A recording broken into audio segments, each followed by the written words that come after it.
Welcome to the Southern Report. Once again, thank you so much for giving me the privilege of your time. It's something that I never take for granted.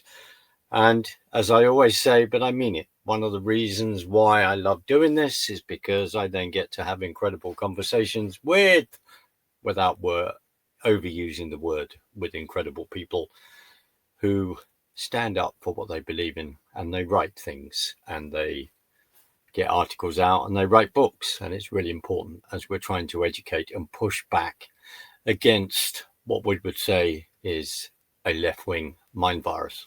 My words. We're going to discuss the recent rally that happened in London, the free speech rally.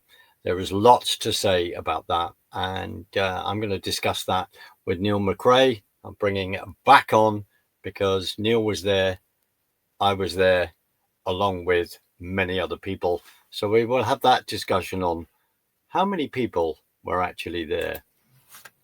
Neil, good to see you. Thank you so much for joining me. The last time I think I brought you on, we were discussing your fantastic book, which I would like you to give us the title. It's in the logo up there. If you would. Green in Tooth and Claw, the misanthropic mission of climate alarm. Absolutely.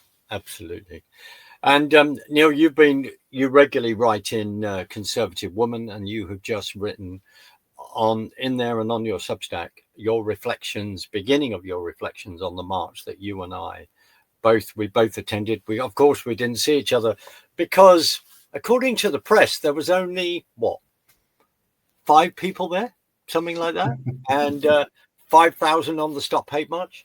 Let's start off with that, Neil. What were the numbers that we have seen in the mainstream media and elsewhere? And let's really try and drill down on the real numbers that we think. Well, the numbers that attend protests and rallies have become a highly politicized phenomenon, and I first saw the over and underestimations of crowd numbers with COVID-19. I was at many of the anti-lockdown rallies, and the numbers stated by the authorities were always laughable. Really, they were, a fraction of the true number, and often to the power of about 10. So if there was 500,000 there, it would be 50,000. So this is the police top brass are given, I think, a job, which is to make sure that the official fact of the rally that's just taken place, it shows a number that was far less significant than were actually there. Of course, that was very important in the COVID regime, wasn't it? The last thing the government wanted was people knowing that 1 million people were out on the streets of London opposing this draconian regime. But along with the police, a role is played by the mainstream media, and the mainstream media parrot the figure given by the sort of top high command of the Metropolitan Police, and it's highly likely, I think, that the police figure is one that's advised on by senior people in government and the security services, I believe. And so, what would be a number that is not too ridiculous, but it would be a number that would be believable to the masses, even if they maybe saw some footage, and so they give it a little bit of what almost sounds like scientific or statistical kind of precision. They said 110,000 at the rally. That's the Met Police figure. I believe there was easily 1 million there. And I say that having attended many rallies, large and small, in the last 10 years or so. The footage that anyone can see is, drone footage going over from Waterloo to Blackfriars Bridge, and it's one long mass of people. It's like a big river of people with their flags and so on. And when you get to the junction with Blackfriars Bridge, the crowd, goes in all directions. It's going over the bridge. It's going to carry on to London Bridge Station. And what you don't see is the crowds that formed in other places as well. So the road from Victoria Station to Parliament Square packed with people all the way to. And I'm sure other stations like Paddington had large numbers of people getting down. King's Cross, Euston. Some people arrived late and found that they couldn't get down to where the speeches had started at Whitehall, but they found they couldn't get there because the police, in their wisdom, allowed the counter-protest to be at the top end of Whitehall, and that created a flashpoint, which I think is probably what the authorities wanted. So that, again, it's about getting the narrative. So the narrative is about underestimating the numbers, making it an official fact that only 110,000 people were there, and also making it an official fact that the rally was marred by thuggery and people attacking the police. That wasn't my experience of the rally, and I'm sure it wasn't yours either. No. Thank you for laying that out. And what you've said about Blackfriars Bridge, brilliant, because as you said, it goes in different directions. There were loads of people coming from Waterloo because they could then walk to the muster point as well as from Blackfriars. We arrived at Waterloo, then we walked to the muster point because between myself and another dear friend, we were filming what we could, which was an amazing experience. And then we were in those narrow roads, an area I know very well. And then we joined the crowd. I've never seen so many Union Jacks, George Crosses in my life. It was fantastic. With all sorts of people from all different backgrounds, let's just say that, and including people that weren't white. So that totally went against the narrative. Neil, I'm sure in your experience, everyone was in very, very good humor, and helping each other. If people wanted to get through the crowd, people would very gently, calmly pass. People would say, thank you, excuse me. I mean, it was a fantastically well-mannered event, and why shouldn't it be? So we're continuing. Let's discuss those narratives, because all of that pushed back. And then at one point when we were at the muster point waiting for, our section or the march to really get going, there were 3 helicopters above at one point. My own understanding, I think, looking at what dear Tommy Robinson has written, what Urban Scoop has written, that looks like they even hired a helicopter themselves, if I'm reading that correct. So this estimate of numbers, you're quite right.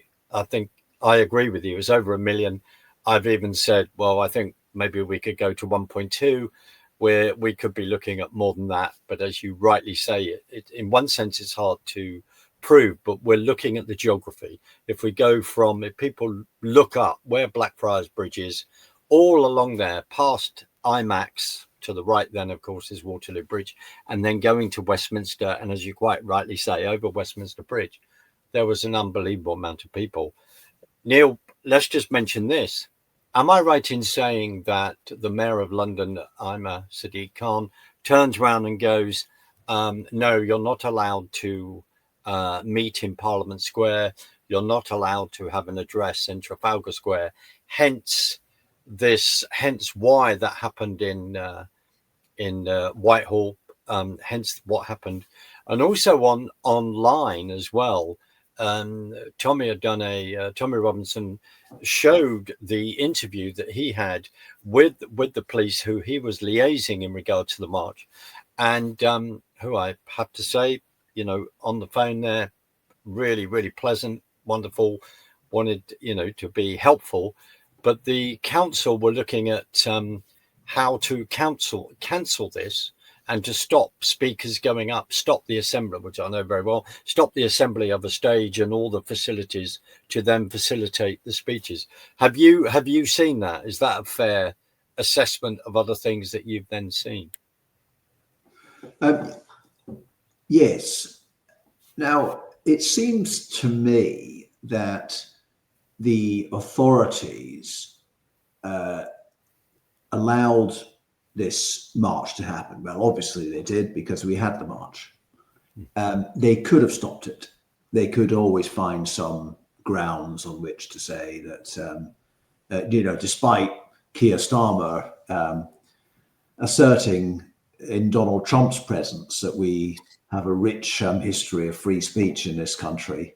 Well, I think he's right about the history. Not sure we have free speech in the present. Yeah.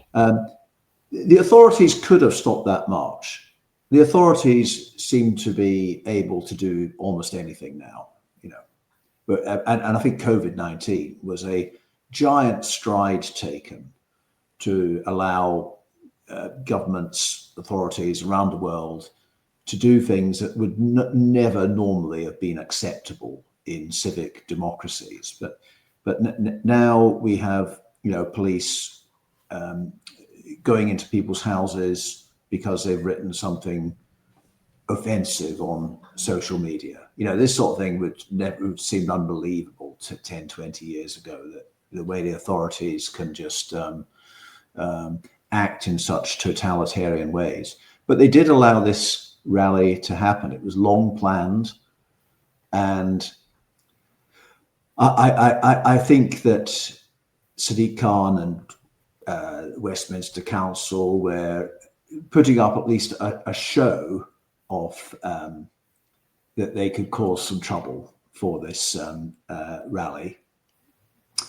I do worry about whether another such rally would be allowed to happen, because they've managed to create the narrative of violence and attacks on police, a safety risk, even though you and I and 98% of the people that attended that vast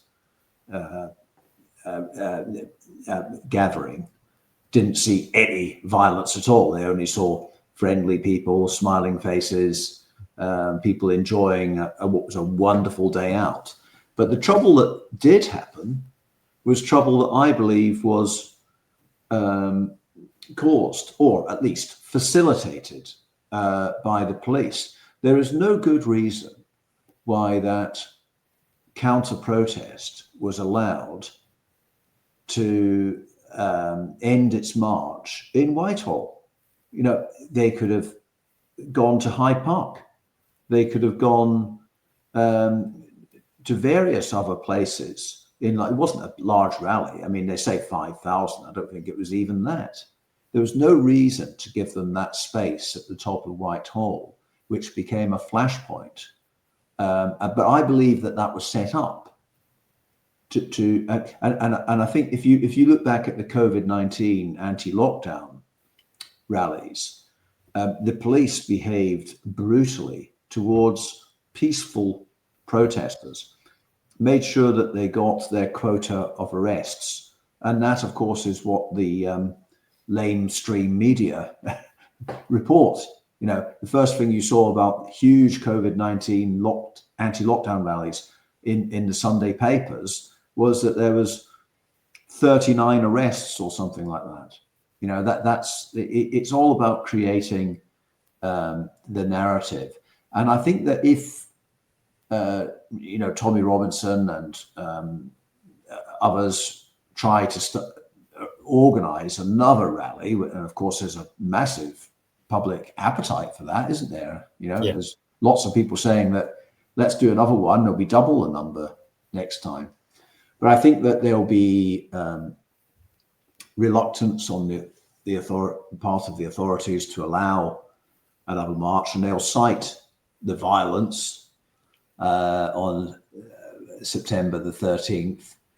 I have heard rumours that there may be a rally allowed they may go for Hyde Park, which of course is a vast space that would swallow up even the very largest numbers of people. But I think to be effective, a march has to be right in central London, doesn't it? You know, Whitehall, Parliament Square, those kind of places, Trafalgar Square. No, I hear you. And let's correct me if I'm wrong. Let's talk about the figures in regard to the arrest, because I think they are saying that 25 people were arrested on the day. It looks like that a number of those were on the Stop Hate side. Maybe more so, and the 25 people, remembering the numbers that we're looking at and assessing, and we'd just like to say that we, you know, the last thing we want to see is any violence in regard against anyone. I will say that, and including the police. However, when we're looking at the lockdowns, let's just remind ourselves that's under a government that called themselves conservative. So I'll just put that out there, because this is very, very important. Because there is, to me, this is my opinion, that so we're handing the baton on to another group of people that will then take it to another level. And remember that our present Prime Minister, Keir Starmer, was calling for even more stringent and stronger lockdowns, and to remind people that this is from someone who classes himself as a lawyer, and he then is so full of wonderful sort of ness of international law, etc. So, bearing that in mind, at the Notting Hill Carnival, I think there were 528 arrests, and there were pre-arrests to that as well. The police took out people that they thought would be encouraging violence or whatever, or certain behavior or whatever they would be doing, which is rather interesting. And so the amount of violence that went on there was just appalling. And very sadly, in a number of years, that's led to people being killed. The other thing is, Neil, when we talk about this funneling, one of the things that Tommy Robinson was very concerned, hence referring to that phone call, was well, I'm asking people to come to London. I feel responsible for their safety, and we need these things in place. We need a speaker system to be able to address people if we have to give any advice, etc. on the ground. So there are a number, we could end up saying that maybe the number of nefarious things that were happening. Neil, if we were to have another march, that'd be very interesting, what you're saying in regard to the authorities. What about the press reaction after, Neil? We just had, I think, an article from we've had a number of comments from the Prime Minister, from other people, saying, you know, the flag is ours. We're not going to, or words to this effect, we're not going to have these people from the far right. Could you, Neil, how many people did you see from the far right on that day? I'm trying to find anyone. Could you please let me know? Yeah, good question. So for several years now, I've been trying to get away from the left versus right paradigm, because I think it's quite obvious that it's part of the divide and rule strategy. Reluctantly, I found myself using the term left wing, far left, or progressive left quite frequently in my recent writing, because I think that there are some significant differences between, I mean, let's just use it now because it makes sense to people, right? So you've got people on the right, people on the left, and I think there's significant differences between them, not just in what they think, what they believe about things, but also in the way that they behave. So if you were to ask people at that rally, are you far right, then almost nobody would say yes to that. If you'd have asked them, are you right wing, then some people would have said yes. Others would have said, no, I'm just an ordinary person. I'm concerned about my country and its culture and the safety of our children and that sort of thing, right? So you haven't got this loyal kind of identity absolutism on the right, if you can call it the right even. But on the left, there's a much stronger identification. And so I'm careful when I describe anyone as right wing, because I think you shouldn't really describe someone as right wing if they themselves would identify themselves as right wing. That's a bit easier with the left because they will quite happily describe themselves as left wing. And there are significant differences in behavior. If you look at a typical protest, you can watch them on YouTube, outside a migrant hotel, and you'll see people in two parallel worlds. On the one side of the street, you'll see ordinary people who've come out. They're waving their flags, so you can call them patriots. Some of those people might describe themselves as right-wing, but probably most of them wouldn't identify as such. And you'll see people having ordinary conversations. You'll see a lot more laughing, smiling, a lot more sort of normal human social behavior.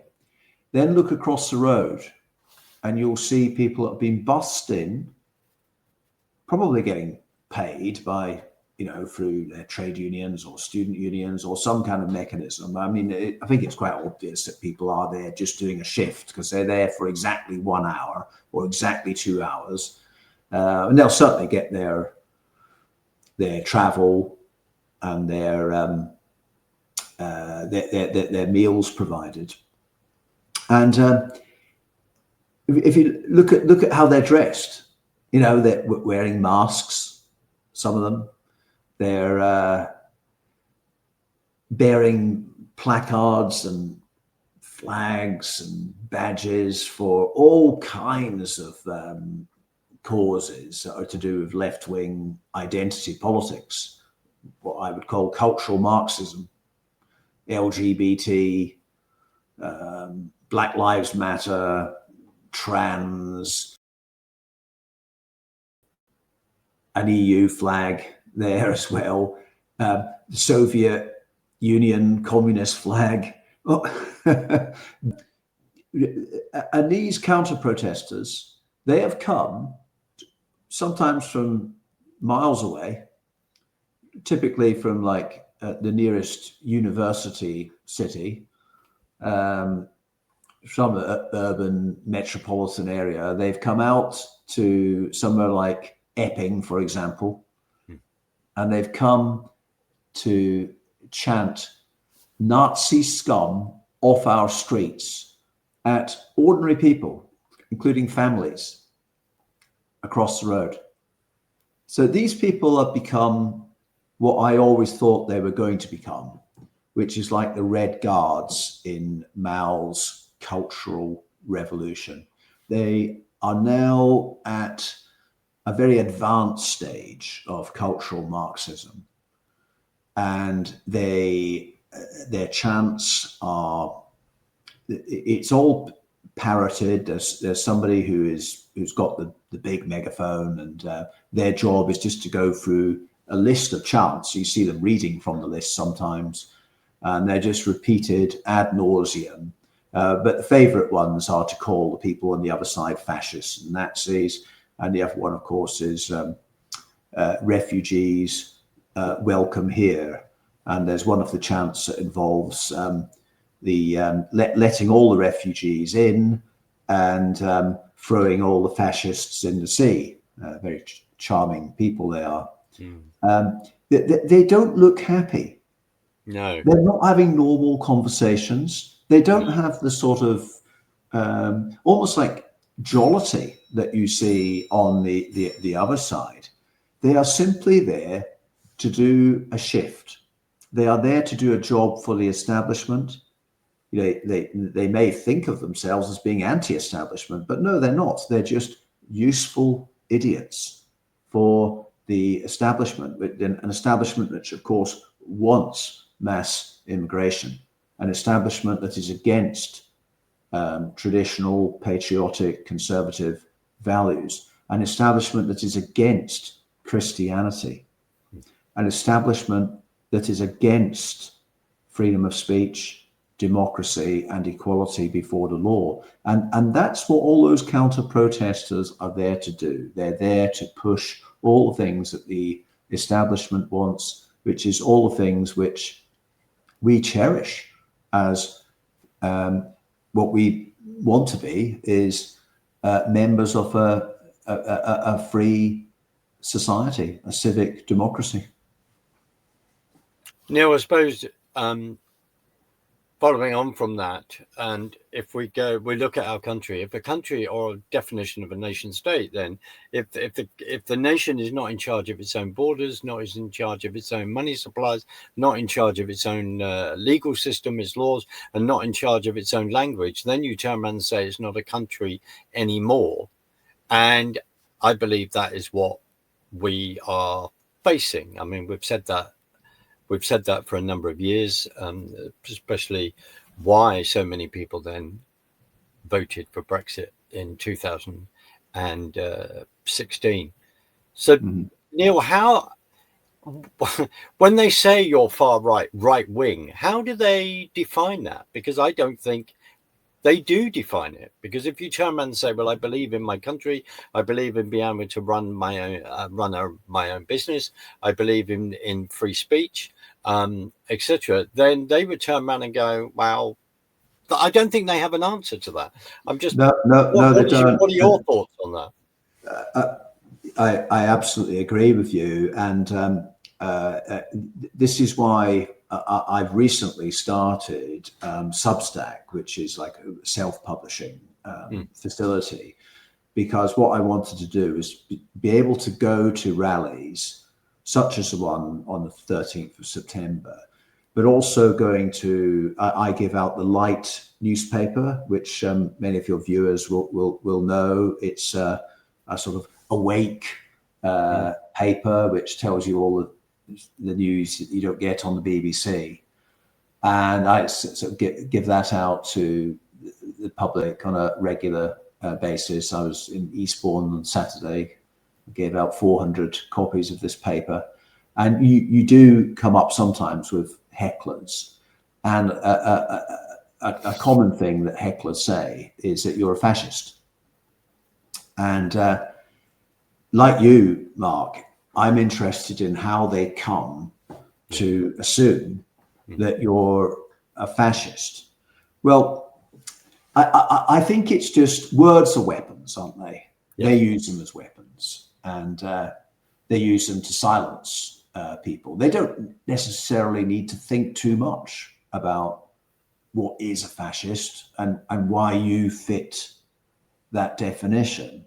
It's just a tool, a tried and tested tool that they use. But yeah, on my Substack, I am now using that facility to write my experiences of dealing with the general public, whether it's going to a big patriotic rally like you and I went to 2 weeks ago, or just in my local community, giving out the light newspaper. And there's a story in there which I think it's under the title "Woke Warriors Losing the Plot," and it was an incredible experience, Mark. Even with I'm well used to being treated as a sort of like bête noire because I've got views like pro-Brexit, pro Christian conservatism and that sort of thing. So you get used to being somebody that's a target of sort of hateful rhetoric. But I was taken aback by this one. I just very quickly, I'll say, I was pulling a trolley on which we had some yellow boards with placards, all about freedom, all about keeping cash, all about resisting the digital technocracy that they're trying to impose upon us. Similar messages to what you get in the light newspaper, and I had several bundles of them as well. But I was pulling a trolley, and neither the placards nor the papers were actually on display. They were under a cover. I was pulling this trolley along, and this woman, middle-class woman in her 50s, and she must have guessed who I was, or maybe seen me before, and knew where I was going with this trolley, going to the local sort of square to put the boards up and giving out papers to people. And she just started calling me fascist. And I just let her come up alongside me and carry on her invective. And I tried what you would want to try, and many of your viewers would want to try, just asking her, what do you mean by fascist? And she said, and this is hilarious, she said, a fascist is somebody who wants to take away individual rights. Now, that's really quite ludicrous that she was calling me a fascist when she was not wanting me to have the right to give out a free newspaper to people in my local town. But I tried to correct her on this. I tried to say, well, actually, Mussolini's fascism is about the state working with corporations to impose totalitarianism. But to be honest, I wasn't even able to finish the sentence. They don't want to listen to you, these people, because they don't think that you have anything worthwhile, anything of value to say at all. What they're doing is what Herbert Marcuse, the cultural Marxist who went from Germany to the US. He was at California and other universities, and he's famous for the mantra "Make love, not war" in the 1960s when the Vietnam War was on. But he devised this thing called repressive tolerance, and it basically means that the no platforming or the cancel culture that the woke activists push today.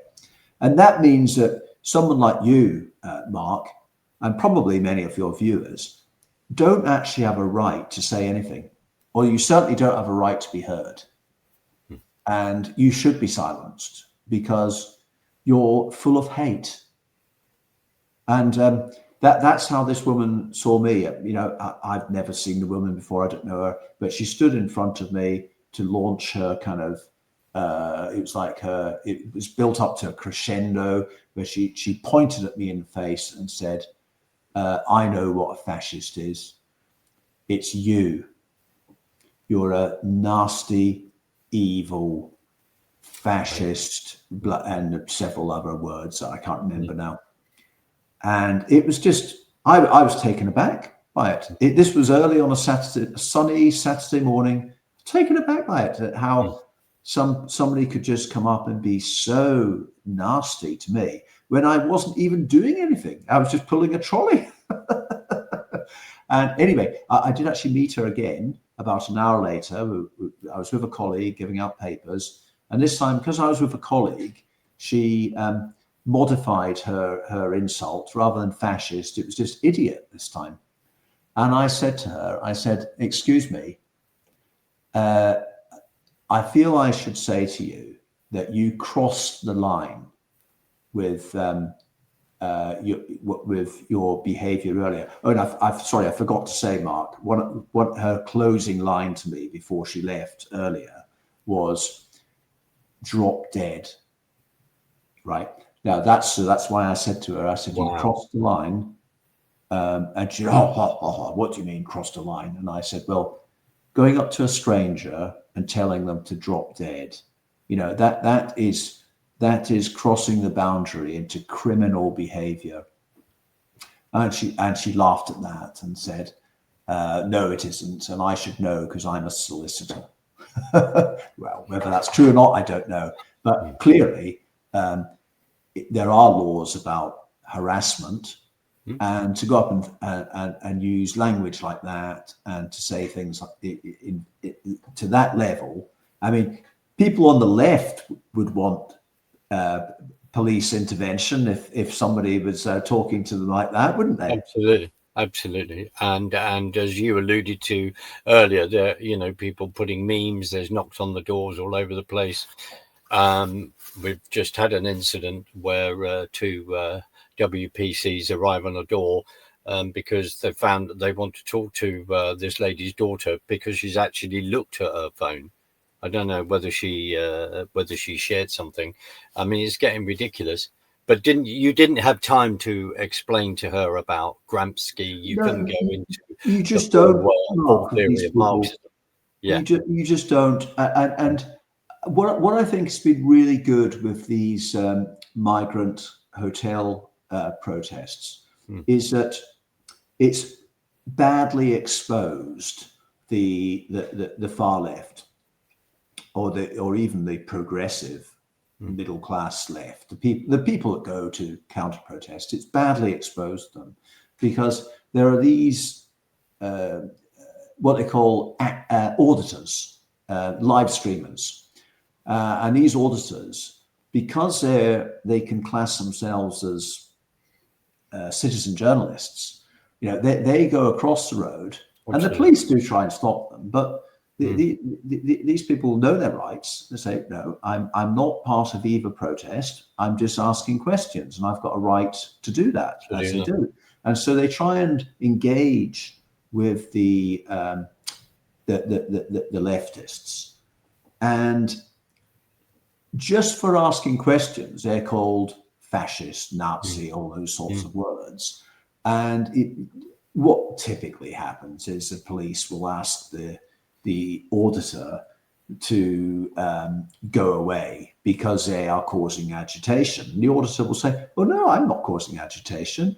I'm just calmly asking a question. They've come out onto a public place to do a protest that they obviously want the public to see. All I'm asking is for them to, clarify their aims, what they're about, just asking questions. And but the counter protesters, they are told, do not engage. And if anyone does start to answer a question, then someone with a yellow high-vis jacket will come to them straight away and say, don't engage, don't talk to that person. So isn't it odd that they've taken this repressive tolerance of Herbert Marcuse to the level that they won't engage with anyone but themselves? Yeah. And then we get accused of being in a bubble, and they are well in a bubble, because all you want to do is reach out to the other side and have debates and talk to each other and use words, which is something that dear Charlie Kirk profoundly stood on, because he wanted debate. And I'm not linking the two, but you understand it in the fact that when it is words, when people say to you, drop dead, and very sadly, someone thought that was perfectly acceptable to assassinate someone, to assassinate Charlie Kirk. There is no other word for that, which is just absolutely appalling. So this is, and also in the past, when people have been attacked physically. I think of I think the photographer, the investigator in America in regard to Antifa, which is Andrew Nujo, who was then in Portland to all of those riots and stuff under the first Trump administration, etc., and all, investigating Antifa, and then got very physically really badly attacked and doxxed and chased and all the rest by Antifa. There are a number of these cases, but they see on their side, they seem to think that this is perfectly acceptable. It is not. It is not. It is acceptable to them because they have so vilified and dehumanized their opponents. And again, I think what we're seeing now, there's a lot of positive signs at the moment that we could be about to get some like really serious and overdue change to the way things have. It's a seemingly irreversible decline into this cultural Marxist abyss. I think we've got some very positive signs, and they've come about often through adversity. So clearly, the assassination of Charlie Kirk was a tragedy, but I don't think he died in vain. And what I see is that the reactions on the left to this man's shooting, again, it's badly exposed them. It's exposed them as not the compassionate, tolerant, inclusive, all this stuff about diversity, all these values that they talk about, that they're a fraud. And they are not principled people at all. They are people who think that their side should win and the other side, the worst possible things should happen to them. There's a bogeyman of the fascists on the other side. And I think that's badly exposed them again. Some of the commentators, some of the nasty reactions to Charlie Kirk's murder. So that's a good thing. And I think that the media, the mainstream media, have kind of followed the orders, about reporting the Tommy Robinson's rally in London. But let's face it, everyone goes beyond BBC News, Daily Mail, and The Guardian these days, don't they? Everyone can see videos on YouTube or other fora where they can see the truth about that rally. And the truth, Mark, as you and I know because we were there, is not just about the numbers. It's about the atmosphere. Yes. And the atmosphere was not one of hate, thuggery. The atmosphere was one of almost incredible. I was very inspired by it. I only decided at the last minute to go, so I was in two minds about it. But I'm glad I did go because it was a wonderful experience, and I think anyone that's there has been on a high ever since. No, and I'd like to point out, because we made it to Westminster Bridge, and of course the police then stopped people going any further. So there were a lot of the Westminster Bridge was packed. We couldn't go forward, and then the heavens opened and rain droplets the size of golf balls then descended for a few minutes, and everyone just stood there. They were still in absolute being brilliantly well behaved, helping each other, people trying to get their umbrellas out, etc., work out how to stay dry in this absolute downpour.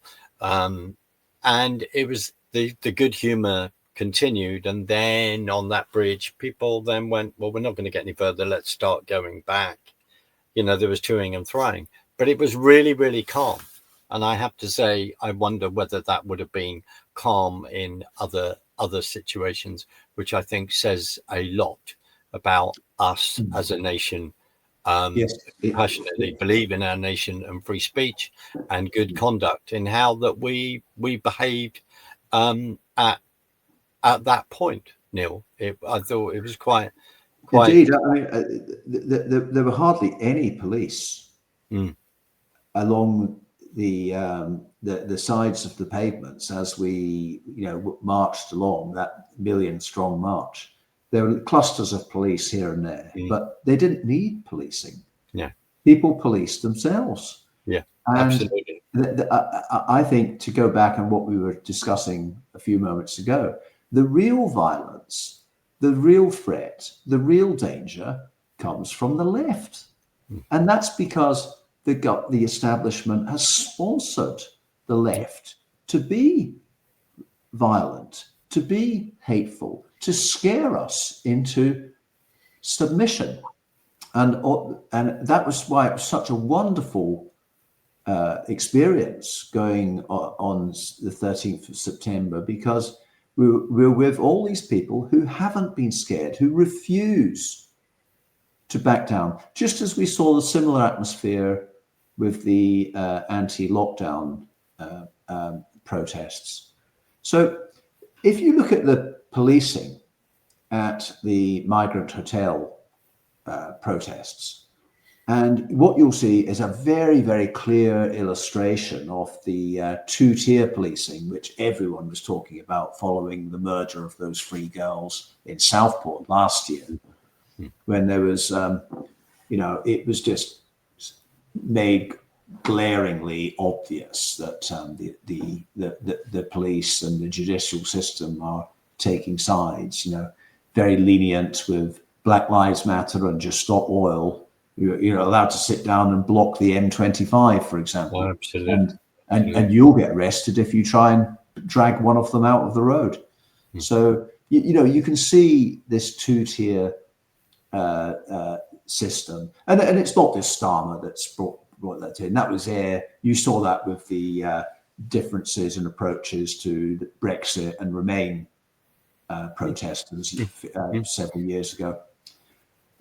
You saw that with the Countryside Alliance March in London way back in 2003 under Tony Blair's government. They were treated with horrible viciousness by the police, because the police were ordered to behave like that towards them, while the police officers dance in the street at the Notting Hill Carnival and allow themselves to be humiliated by women twerking. I mean, it's just look. We really do have two-tier policing, and you see that at these migrant hotel protests.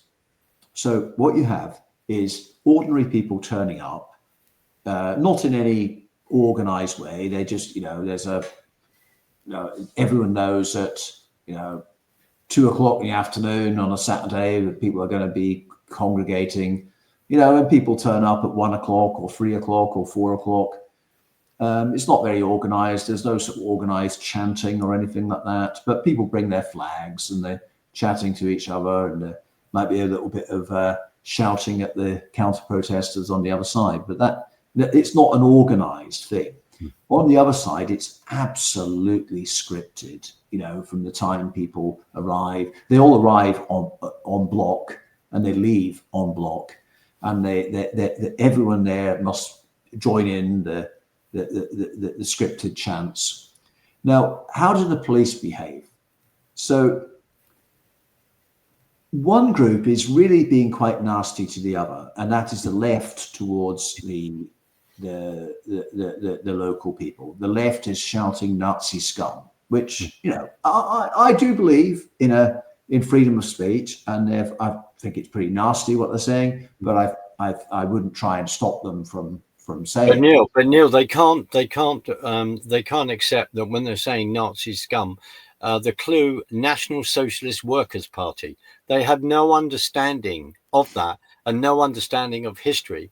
So they're actually then accusing a bunch of people on the other side being left-wing and a bunch of socialists as well. If they actually have the intelligence to actually then break that down. I mean, I'm not being clever, but well, I am, I suppose, in the sense words are really, really important. You've already said that, and it's trying to educate these people that seems rather difficult. Sorry. Yeah, it's impossible because they are not critical thinkers. They might have plenty of educational qualifications. I mean, among them will be, there'll be students, there'll be public sector workers with good pay and pensions and that sort of thing. But there'll be school teachers, and they're not uneducated people. They've got, on average, I'd say, far more qualifications than the people across the road. But what they don't have is critical thinking. They're still wearing COVID masks in 2025, and I don't think they're wearing the masks to stop the virus now. They're wearing it for other reasons. But it's the same phenomenon, that it's the mask to them is something about their identity and how they're opposing what they believe to be scum across the road. And a mask could be used to, people believe that it might stop a virus, but they also see something very nasty across the road. They treat the people across the road like a disease. And so the mask, I think, is symbolic of that. But going back to what I was going to say about the policing. So the police have one group of people that is shouting very nasty stuff at the other side. And so you might think that the counter protesters, the atmosphere might be perfectly fine until the counter protesters turn up. So you'd think that they should, by rights, be the people that the police have the most eye on. But no, the police form a cordon around the counter protesters, looking across at the ordinary people across the road, and that is clearly sort of demonstrating that the police are there to protect the counter protesters. And any arrests that are made are almost always of the local people rather than a counter protester would need to do something really bad to get any police intervention. And as I say, the police don't even let the auditors, the citizen journalist YouTubers, to get too near or to stay too long trying to ask these people questions. So the police are showing in a, it's not one of the most serious illustrations of two-tier police, not the more severe instances of it, but it's a message, isn't it? It's a message that's getting out that that there's two sides, and the police are protecting one side, and they always have their cameras, don't they? They're I think they're called evidence gathering officers, who are making it very obvious that they've got a camera on a pole and they're filming the local people. They never turn the camera around to film the mask wearing, balaclava wearing Antifa people. I agree, and of course we've had with what's happened in Epping and the Dear Pink ladies out there, and then out in Wapping as well. And Isle of Dogs Way as well. So Canary Wharf. So they've been out there peacefully protesting and singing "Sweet Caroline," Neil Diamond's great song, and all the rest. Even though just within a few hours, Ed Davey, bless him, has declared that "Sweet Caroline" is his favourite song. So we don't have time to unpack that comment from him. Neil, where can people find you? Where can they find your work, buy your books, and all the excellent stuff that you're doing? Yeah, well, my book that you've got in the top right corner of the screen, Green in Tooth and Claw, is available on Amazon. That's done very well. It's a book that criticizes the whole sort of contrived climate crisis, but rather than a scientific text, looking at sort of carbon dioxide levels and temperature records and so on, it's about the motives. It's about why this is being done, and that is similar motives to what drives these anti-fascists at these protests at the moment. So I write a lot about these sort of social trends going on at the moment. We're at it's very, very interesting times, because suddenly the side that looked like it was almost down and out, the patriots, the traditionalists, the conservatives, the Christians, the white Britons, the white working class. I mean, it's not just about white, is it? It's about, as you saw in the march, there's plenty of Asian and black faces there as well. But there is a crisis for the white working class. I think that's clear. They are the fall guys. And I think there's suddenly been, belatedly, an awakening to the plight of ordinary white British people who are being treated abominably by the establishment. And these are very interesting times, because we see that there's a lot more support for those white working class people, the plebs, than perhaps the establishment thought. And I don't think that the establishment would have predicted that the side, they were expecting that a large crowd would turn up on 30th of September, but I think they must have been surprised, horrified by the number that actually did, because this is a movement. This is on a momentum now, and I am sort of a faithful scribe recording this. So where can people get me is on Substack. So if you just go onto Substack, type in my name, and you'll see my regular missives on what's happening in, we are in unprecedented conflict now, and it's a conflict which I think is being pushed by the authorities. But if we have to take sides, then we need to know. We need to know who what's the right side to be on. Neil, when I hear you, and I'm sorry to jump in as we're coming right against the hour, but thank you, and also draw people's attention to the amazing website Conservative Woman, because you write there along with other people I know. So grateful for that.